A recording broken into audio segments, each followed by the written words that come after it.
I'm going to give you some of the secrets about how we make you buy what we want you to buy.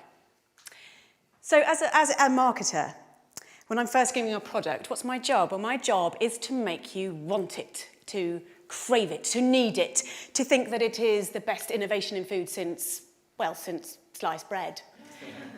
But how do we do it?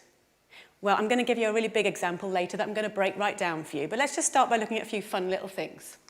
So here we have Shreddies, an old favourite, been around for years, very popular in the UK and Canada.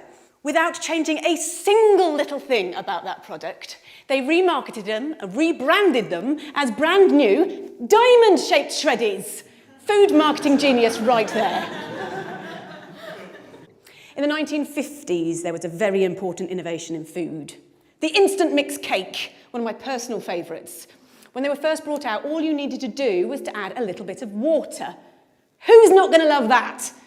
Well, actually, no one loved it. No one bought the bloody things. So they did a bit of research. And what they found was that the main consumer, the target consumer, the housewife, felt that it was cheating. They didn't want to pass off such an easy thing as their own baking to their partners, their husbands, their families, whatever. So what did the producers have to do? They had to make it harder. So now you had to add water and an egg. And sales exploded. But these examples, these are just chicken feed compared to what I really want to talk about tonight, and that is chickens and pigs and cows. So when we think about where chickens, etc. come from, we think about something a bit like that. That's also our instinctive idea, but we all know if we really think about it, if we think about it deeply, it's probably a little bit more like that. But that's a lot nicer. It's a lot more romantic. So how do we give you this impression?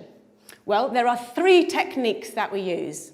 The third of which is our secret weapon, and I am going to blow it for you tonight, so please stay primed for that. Let's look at technique number 1.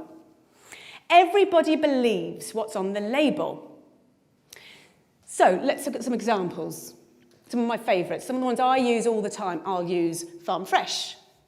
I'll use 100% natural. I'll use butcher's choice. But what does that really actually mean? Well, truthfully, it doesn't mean very much. If we see that on the label, we feel a bit more confident. But let's have a look at what a farm really looks like. It probably looks like that. Now, this is a concentrated animal feeding operation. I'm going to run that past you again. It's a concentrated animal feeding operation. That's not going to look great on a label. Hence, we use farm fresh. Innovation number 2. This is what we use. We focus on progress. Intensive farming was born out of necessity. At the end of the Second World War, resources were extremely tight. Farming had to be by necessity very, very economical. And we've learnt from that, and we've built from that, and we're able to now raise more and more animals in smaller and smaller spaces. So we've got extremely good at it. If we looked at a room of about this size, and this were turned into a chicken barn, it's a 100-seat theatre, how many chickens could we probably fit in this room now? I'm going to say about 4,000. It's pretty impressive, isn't it? It'd probably look a little bit like that. Now, the public aren't going to be massively keen on that idea, and it's my job to make them feel a little bit better about it. So how do I do it? Well, a basic principle of marketing. We use the right choice of words, and by using the right choice of words, we can make the conversation, we can focus the conversation the way we want it to. So we'll use an example like this. When you look at that picture, where is your eye drawn? It's drawn right to the middle of the page, massive letters, we've got strive to optimise. What we're looking at in the picture, in reverse, looks a bit like that, but this looks a lot nicer, because we're looking at strive to optimise. It makes us feel that there's progress. We feel good. So the challenge for the marketers is to make the public feel comfortable about what they're seeing. One of the side effects of intensive farming, of having so many animals in such a small space, unfortunately, is obviously disease, because you put so many animals into a small space, they're going to get sick. It is no secret that 50% of all the antibiotics in the world are used on farmed animals. So how do we make the public feel okay with this?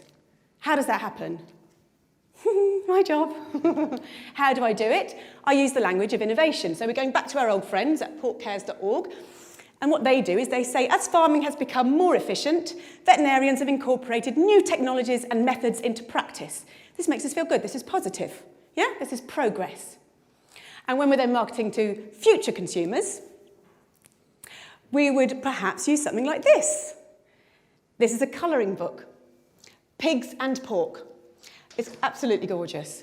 And what we're doing here is we're getting the children to focus on the fact that we're using innovation. So by bringing the pigs out from the muddy fields and into the clean barns, we're taking them away from all that nasty, dirty mud and all the diseases that are lurking there within. Positive. So onto our secret weapon. This is what we really need to focus on. So these two techniques alone, they are not going to work. We need a secret weapon, number 3. It is actually in this room right now. Secret weapon! It is you. So how do we do it? When you're in the supermarket, you don't want to think about where those products have come from. You don't want to think about how those animals have been reared, how they've been treated. The power of willful ignorance cannot be overstated.